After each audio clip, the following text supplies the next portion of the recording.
நம்ம இன்னைக்கு romance thriller சஸ்பென்ஸ்னு சொல்லி எல்லாமே கலந்த மாதிரி சூப்பராக போயிட்டு இருக்க ஒரு ஆன்கோயிங் கொரியன் ட்ராமாவை தான் பார்க்க போகிறோம். நம்ம சப்ஸ்கிரைபர்லேயே நிறைய பேர் கமெண்ட் செக்ஷனில் கேட்டிருந்தீங்க இந்த ட்ராமாவில் நிறைய ட்விஸ்ட் இருக்குது, ஸோ மிஸ் பண்ணாமல் பாருங்கள். Welcome to D kisses. நம்ம சேனலுக்கு யாராவது புதுசாக இருந்தீங்கன்னா மறக்காமல் சப்ஸ்கிரைப் பண்ணிக்கோங்க. இன்னைக்கு நம்ம வீடியோக்குள்ளே போயிடலாமா?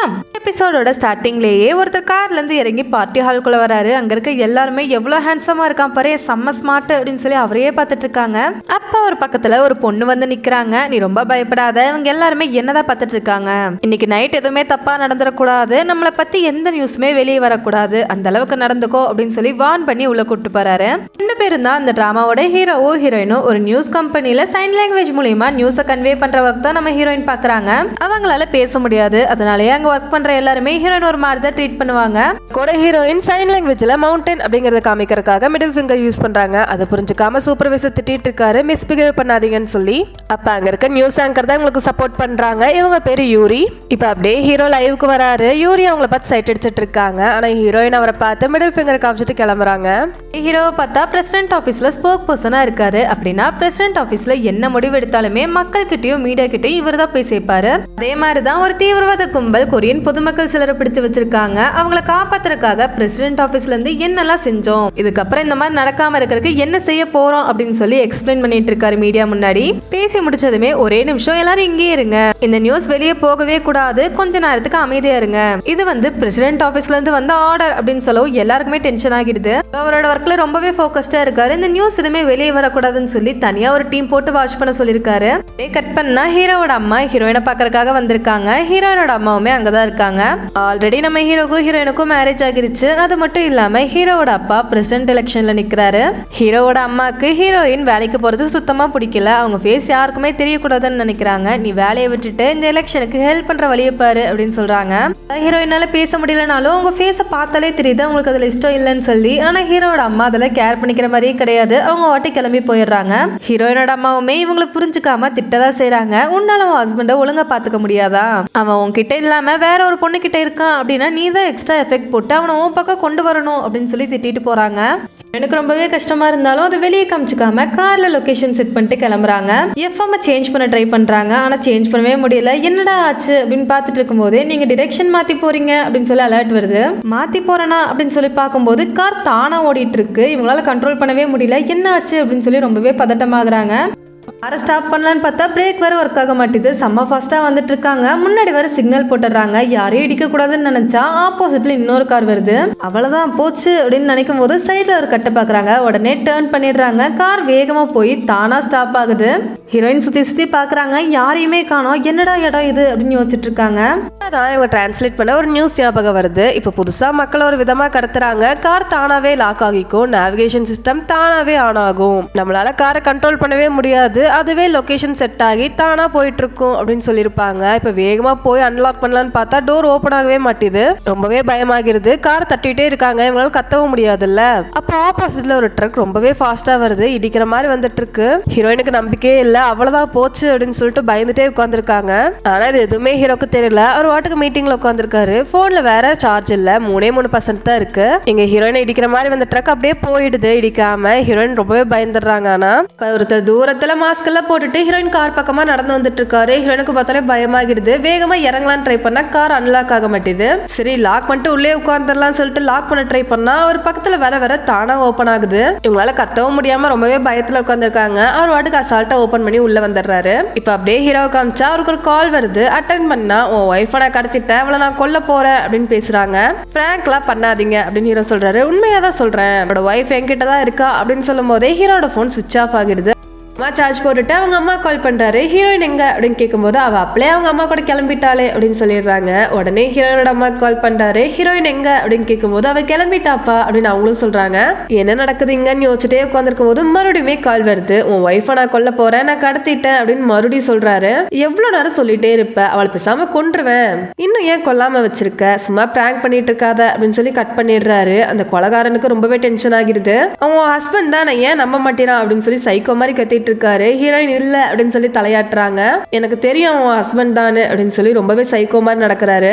ஹீரோயின் ரொம்பவே பயத்துல உட்காந்துருக்காங்க. திடீர்னு ஒரு ரோப் எடுத்து கழுத்துல போட்டு நெரிக்க ஆரம்பிக்கிறாரு. ஹீரோயினால மூச்சே விட முடியல. ரொம்ப நேரம் அப்புறம் அப்படியே கயிறு எடுத்துட்டு ஒழுங்கா காரை பார்த்து ஓட்டு அப்படின்னு சொல்றாரு. ஹீரோயினுக்கு ரொம்பவே பயமாகிடுது. நான் கால் ட்ரை பண்றேன் அப்படின்னு சொல்லி கால் பண்ணிட்டே இருக்காரு. ஹீரோ எடுக்கவே மாட்டாரு. என்ன ஹஸ்பண்ட் இவன், உன் மேல கொஞ்சம் கூட அக்கறை இல்லைன்னு சொல்லி அவரே டென்ஷன் ஆகிடுறாரு.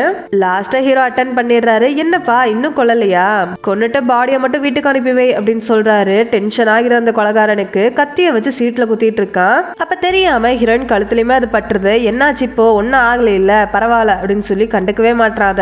ஹீரோனுக்குமே இது பெருசாவே தெரியல. ஹீரோ பேசினார்ல அவளோட பாடி அமிச்சுவேன்னு சொல்லி அதுதான் தோணிட்டே இருக்கு. உடனே காரை ஃபாஸ்டா ஓட்ட ஆரம்பிக்கிறாங்க. எதுக்காக நீ இப்ப இவ்வளவு ஃபாஸ்டா போற அப்படின்னு கேட்கும்போது பதிலே சொல்ல மாட்டாங்க. ஃபாஸ்டா ஓட்டிட்டே இருக்காங்க. நிப்பாட்டு காரை அப்படின்னு சொல்லும்போது கேட்கற மாதிரியே இல்லை ஹீரோயின். போய் சடனா பிரேக் போடுறாங்க. கார் அப்படியே சுத்திட்டு போய் ஒரு இடத்துல இடிச்சு நிக்குது. கால்ல சொன்னாலுமே இந்த நம்பர் யாரோடதுன்னு சொல்லி செக் பண்ணுங்க, லொகேஷன் தெரியுதான்னு சொல்லி பாருங்கன்னு சொல்லி அங்க விசாரிக்க சொல்றாரு. அப்படியே நெக்ஸ்ட் சீன்ல காமிச்சா ஹீரோயின் வீட்டுல இருக்காங்க. அவங்களுக்கு தலையிலயும் கழுத்துலயுமே அடிபட்டிருக்கும். தலையில இருக்க காயத்தை முடிய வச்சு மறைச்சுக்கிறாங்க. கழுத்துல இருக்கிறதுக்கு மருந்து போட்டு ஒரு பேண்டேஜ் ஒட்டிக்கிறாங்க. போய் ரைஸ் எல்லாம் ரெடி பண்ணிட்டு இருக்காங்க. ஹீரோவுமே உள்ள வராரு. நீ உயிரோட தான் இருக்கியா அப்படின்னு கேட்கும்போது ஹீரோயினுக்கு டென்ஷன் ஆகிருது. கோவமா சாப்பாடு எடுத்து வச்சிட்டு இருக்காங்க. அப்ப ஹீரோக்கு ஒரு கால் வருது. ஹீரோ தான் ஹீரோயினை கடத்தினான்ல அவன்கிட்ட வந்து காலை விசாரிக்க சொல்லி கொடுத்திருப்பாரு. இந்த காலோட லொகேஷனை எங்களால ட்ராக் பண்ணவே முடியல. இந்த கால் VPN யூஸ் பண்ணிருக்காங்க. அதனால லொகேஷன் நம்மளுக்கு சரியா தெரியாது. அது மட்டும் இல்லாம இந்த வாய்ஸ் கூட மாறி தான் வந்திருக்கு. வச்சிருக்க போன்ல பேசினாலே வாய்ஸ் சேஞ்ச் ஆகிட்டா வரும் அப்படின்னு சொல்லும் போது எனக்கு தெரியும். இப்ப அந்த கடத்தன கேஸ் வந்து ரொம்பவே சீரியஸா போயிட்டு இருக்கு. அதுல இருந்து டிஸ்ட்ராக்ட் பண்றதுக்காக தான் யாரோ இதை பண்ணிருக்காங்க. இது கண்டிப்பா ஒரு பிராங்கா தான் இருக்கும். இருந்தாலுமே ஏதோ உண்மையா இருக்க மாதிரியே இருந்துச்சு. அதனாலதான் விசாரிக்க சொன்னேன் அப்படின்னு சொல்றாரு. ஹீரோயின் கிட்ட வந்து நாளைக்கு நம்ம ஒரு பார்ட்டிக்கு போறோம். கப்பிள்ஸா போற பார்ட்டி கிடையாது. நான் பேசுறத சைன் லாங்குவேஜ்ல நீ டிரான்ஸ்லேட் பண்ணணும். அதுக்காக தான் கூட்டிட்டு போறேன். வேற எதுவும் கிடையாது. ஆசையா மனசுல வளர்த்துக்காத அப்படின்னு சொல்றாரு. ஆல்ரெடி ஹீரோயின் டென்ஷன்ல இருக்காங்க. இதை கேட்டது இன்னுமே டென்ஷன் ஆகுது. அதான் ஹீரோயின் யோசிச்சு பாக்குறாங்க. இவங்க ரெண்டு பேருக்கும் கல்யாணம் நடக்கிறதுக்கு கொஞ்ச நேரத்துக்கு முன்னாடி ஹீரோயின் ரொம்பவே கிராண்டா அழகா ரெடி ஆயிருந்திருப்பாங்க. ஹீரோ வந்ததுமே எதுக்கு இவ்வளவு கிராண்டா ரெடி ஆகி இருக்க, இதெல்லாம் தேவையே இல்ல, நம்ம பிரைவேட்டா தான் மேரேஜ் பண்ணிக்க போறோம். உன்னை யாருமே பார்க்க போறது கிடையாது. நீ வந்து என் ஒய்ஃப், அவ்வளவுதான். உன்னை யாருக்குமே தெரியாது. இந்த உலகத்துக்கு உன்னை நான் காட்ட போறதே கிடையாது அப்படின்னு சொல்லியிருப்பாரு. ஹீரோயினுக்கு கோவம் வந்திருக்கும். எல்லாத்தையுமே கழட்டி வீசிருப்பாங்க. ட்ரெஸ்ஸை கழட்ட போகும்போது வேகமா ஒரு கோட் எடுத்து போத்தி விட்டுருப்பாரு. ஒழுங்கா வந்து சேரு அப்படின்னு சொல்லிட்டு போயிருப்பாரு. ஒரு கான்ட்ராக்டுமே கொடுத்திருப்பாரு. அதுல நீ டைவர்ஸ் பண்ணவே கூடாது. அதுவும் முக்கியமா எலெக்ஷன் டைம்ல பண்ணக்கூடாது. நீ என்னோட ஒய்ஃப்னு சொல்லி யாருக்கிட்டமே சொல்லக்கூடாது. அப்படி சொன்னீங்கன்னா நிறைய காசு எங்களுக்கு தர மாதிரி வரும் அப்படின்னு சொல்லி கான்ட்ராக்ட் போட்டிருப்பாரு. ஹீரோயினுமே சைன் பண்ணி கொடுத்திருப்பாங்க. எல்லாத்தையுமே யோசிச்சு பார்த்துட்டு இருக்காங்க. அப்படியே அந்த ஃபங்க்ஷன்ல காமிக்கிறாங்க. ஃபர்ஸ்ட் சீன்ல பார்த்தோம்ல அது எல்லாமே இப்பதான் நடக்குது. ஹீரோ ஒர்க் பண்ற கம்பெனியோட அம்பாசிடர் தான் இவரு. அவரோட ஒய்ஃபுக்கு சைன் லாங்குவேஜ் தான் தெரியும். அதுக்காக தான் ஹீரோனை கூப்பிட்டு வந்திருக்காரு. ஹீரோ பேச பேச இவங்க சைன் லாங்குவேஜ்ல அதை டிரான்ஸ்லேட் பண்ணிட்டே இருக்காங்க. அவங்க ஒய்ஃப் நீங்க ரெண்டு பேரும் ஹஸ்பண்ட் அண்ட் ஒய்ஃபா அப்படின்னு கேட்கும்போது இல்ல இல்ல அப்படின்னு சொல்லி இவங்க சைன் லாங்குவேஜ்லயே சொல்றாங்க. அப்பதான் அந்த அம்பாசிடர் கேக்குறாரு, உன் ஒய்ஃபை நான் பார்த்ததே இல்ல, ஏன் நீ எங்கேயுமே கூப்பிட்டு வர மாட்ட அப்படின்னு கேட்கும்போது அவதான் என்னோட வீக்னஸ். அவளை வெளி உலகத்துக்கு காமிச்ச அப்படின்னா அவளுக்குமே ப்ராப்ளம் வரும். அதை நான் அவளை ஃபேஸ் பண்ண விடக்கூடாதுன்னு நினைக்கிறேன். அதுக்காக தான் கூப்பிட்டு வரது இல்ல அப்படின்னு சொல்லி பொய்யா சொல்லிட்டு இருக்காரு. ஹீரோயினுமே பார்த்துட்டே இருக்காங்க. தனியா வந்தோடனே ஃபுல்லா ட்ரிங்க்ஸ் பண்ணிட்டு ஹீரோ திட்ட ஆரம்பிக்கிறாங்க. நான் உன்னோட வீக்னஸா, என்னால பேசதான் முடியாது, ஆனா நல்லா கேட்க முடியும். எனக்கும் எமோஷன் இருக்கு, எனக்குமே ஹர்ட் ஆகும். மத்தவங்க என்ன ஹர்ட் பண்ணக்கூடாதுன்னு நினைக்கிறியா? என்ன ஹர்ட் பண்றதே நீ தான். அதுலதான் நான் வாழ்ந்துட்டு இருக்க, தெரிஞ்சுக்கோ அப்படின்னு சொல்லி திட்டுறாங்க. அவர் பார்த்துட்டே இருந்துட்டு என்ன திட்டுறியா அப்படின்னு சொல்லி அசால்ட்டா கேட்கிறாரு. ஹீரோனுக்கு டென்ஷனா எடுத்து அவங்க மட்டும் கிளம்பி போயிடுறாங்க. அப்ப ஹீரோக்கு மறுபடியுமே கால் வருது. அட்டன் பண்ணவும் நீ இந்த பார்ட்டில தானே இருக்க, உன் பக்கத்துல இருக்க ஃபுட்டை பாரு, ரொம்பவே டேஸ்டா இருக்கும் அப்படின்னு சொல்லி கரெக்டா சொல்றாரு. இவருக்கு பார்த்ததுமே நீ எங்க இருக்க அப்படின்னு சொல்லி தேட ஆரம்பிக்கிறாரு. பயப்படாதப்பா அப்படின்னு சொல்லும்போது நீ இங்கதான் எங்கேயாவது ஒளிஞ்சிருப்ப அப்படின்னு சொல்லி ரூம் எல்லாம் போய் தேடுறாரு. அப்ப அங்க ஒருத்தர் போன் பேசிட்டே போறத பக்கம் பின்னாடியே ஓடி போய் தேட ஆரம்பிக்கிறாரு. அவர் ரெஸ்ட் ரூம்குள்ள போகும், இவர் ரெஸ்ட் ரூம்குள்ள போறாரு. கதவை ஓபன் பண்ணி பார்த்தா அவர் வேற யாரு கூட போன் பேசிட்டு இருக்காரு. சாரி அப்படின்னு சொல்லிட்டு மறுபடியுமே தேட ஆரம்பிக்கிறாரு. இப்ப நான் கொல்ல போறேன் அப்படின்னு சொல்லும் போது இவர் சிரிக்கிறாரு. உனக்கு மட்டும் இல்ல, யாருக்குமே என் ஒய்ஃப் யாருன்னு தெரியாது, சோ தேவையில்லாம பேசாத அப்படின்னு சொல்லும்போது ஓ அப்படியா, சரி நான் சொல்றேன் நல்லா கேட்டுக்கோ. அந்த நியூஸ் கம்பெனியோட பொண்ணு தானே உன்னோட ஒய்ஃப். உன்னோட ரியல் ஒய்ஃப் யாருன்னா அந்த ஓனரோட ஃபர்ஸ்ட் பொண்ணு, ஆனா இப்ப இருக்கிறது செகண்ட் பொண்ணு இல்ல அப்படின்னு சொல்லுவோம். ஹீரோக்கு அப்படியே பதட்டமாகுது. அதை எப்படி ரெண்டு பொண்ணு கூட விளையாடுவியோ அப்படின்னு சொல்லும் போது இவருக்கு டென்ஷன் ஆகுது. எங்க இருக்க நீ அப்படின்னு கேக்குறாரு. உனக்கு உன் ஒய்ஃப் மேல கொஞ்சம் கூட பாசமே கிடையாது. நேத்து அவளை நான் கொல்லவே போயிட்டேன், அப்ப கூட நீ வரல, இல்ல போனை கூட அட்டன் பண்ணல அப்படின்னு சொல்லி பேசுறாரு. ரொம்பவே பதட்டமாகிருது. ஹீரோயின் வேற எங்க போனாங்கன்னே தெரியல. எதுக்காக இதெல்லாம் பண்ற, யாரு நீ அப்படின்னு சொல்லி கேட்கிறாரு. இப்பதான் ஒரு பெரிய ட்விஸ்ட். யாரா அப்படின்னு பார்த்தா நம்ம ஹீரோயின் தான். அவங்களால பேச முடியுது.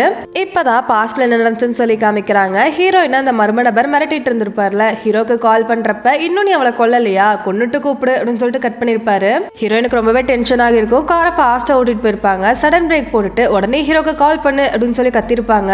அந்த மர்ம நபருக்கு இது பயங்கரமான ட்விஸ்டா இருந்திருக்கும். அவருமே கால் பண்ணிருப்பாரு. ஆனா ஹீரோ எடுத்துருக்கவே மாட்டாரு. ஹீரோயினுக்கு இன்னுமே டென்ஷன் ஆயிருக்கும். மறுபடியும் ஃபாஸ்டா ஓட்டிட்டு போய் ஒரு இடத்துல இடிச்சு நிப்பாட்டி இருப்பாங்க. அப்படிதான் அந்த மர்ம நபர் அப்படியே மயக்கம் போட்டு விழுந்திருப்பாரு. அவர்கிட்ட இருந்த போனை இவங்க எடுத்துட்டு ஓடி வந்திருப்பாங்க. அப்படியே பிரசன்ட்ல காமிக்கிறாங்க. உனக்கு என்ன வேணும் அப்படின்னு ஹீரோ கேட்கும் போது, நல்லா கேட்டுக்கோ, இப்போ உன் ஒய்ஃபா இருக்க ஹீரோயினை விட்டு நீ யார கல்யாணம் பண்ணிக்கிறதா இருந்தியோ அவ கூட போயிரு, உனக்கு நாளைக்கு வரைக்கும் டைம் தரேன் அப்படின்னு சொல்லும்போது சிரிக்கிறாரு ஹீரோ. உனக்கு ஒண்ணு தெரியுமா, என் ஒய்ஃப் யாருன்னு சொல்லி யாருக்குமே தெரியாது. இப்ப இது வெளியே வந்தா கூட நான் இது பொய் தான் சொல்லி சமாளிச்சுக்குவேன். எதுக்காக என்னோட பீப்புளை நீ இதுக்குள்ள கொண்டு வர அப்படின்னு கேட்கும்போது, உன்னோட பீப்புளா, உன்னோட பர்சன் நேற்று எவ்வளோ கஷ்டத்தில் இருந்தான்னு உனக்கு தெரியுமா, நான் அவன் முடிய பிடிச்சிழுத்து கழுத்தை நெரிச்சேன். அது மட்டும் இல்லாமல் கத்தியை வச்சு கழுத்தில் வேற கிழிச்சிருக்கேன். கார் அவளால் கண்ட்ரோல் பண்ண முடியாமல் ஒரு இடத்துல போய் இடிச்சிருக்கா.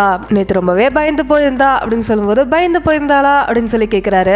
நான் அவளை கொல்லவே போயிட்டேன், அப்போ பயப்படாமல் என்ன பண்ணுவா அப்படின்னு ஹீரோயின் கேட்குறாங்க. ரொம்பவே இன்ட்ரெஸ்டிங்காக இருக்குது. உன்னை நான் போலீஸ்கிட்டலாம் பிடிச்சி கொடுக்க மாட்டேன், நானே கண்டுபிடிப்பேன். உன்னை நான் பார்க்கணும் அப்படின்னு சொல்லி செவரில் குத்துறாரு. கையெல்லாம் பிளட் வந்துட்டு இருக்கு. உன்னை நான் கண்டிப்பாக கண்டுபிடிப்பேன் அப்படின்னு சொல்லும்போது ஹீரோயினோட ஃபோனில் அலாரம் அடிக்குது. அதாவது 10 நிமிஷத்துக்கு வச்சிருப்பாங்க. 10 நிமிஷத்துக்குள்ள பேசினா ஹீரோவால ட்ராக் பண்ண முடியாது. அதுவே அதை தாண்டிருச்சுன்னா ஈஸியாக ட்ராக் பண்ணிடலாம். அதனாலதான் அலாரம் வச்சிருக்காங்க. டக்குன்னு கட் பண்ணிடுறாங்க. கரெக்டா பேசிட்டோமா இல்ல சொதப்பிட்டோமா, ஹீரோ நம்பிருப்பானா அப்படின்னு ஹீரோயின் யோசிக்கிறாங்க. இங்க ஹீரோ உன்னை பிடிக்காம விட மாட்டேன் அப்படின்னு யோசிக்கிறாரு. இதோட இந்த எபிசோட் முடியுது. இதுக்கப்புறம் வர எபிசோட்ஸ் எல்லாம் மிஸ் பண்ணாம பார்க்கணும்னா டிராமா கிஸ் சேனலை சப்ஸ்கிரைப் பண்ணி வச்சுக்கோங்க. இந்த டிராமா எப்படி இருக்குன்னு சொல்லி கமெண்ட்ஸ்ல சொல்லுங்க. தேங்க்யூ.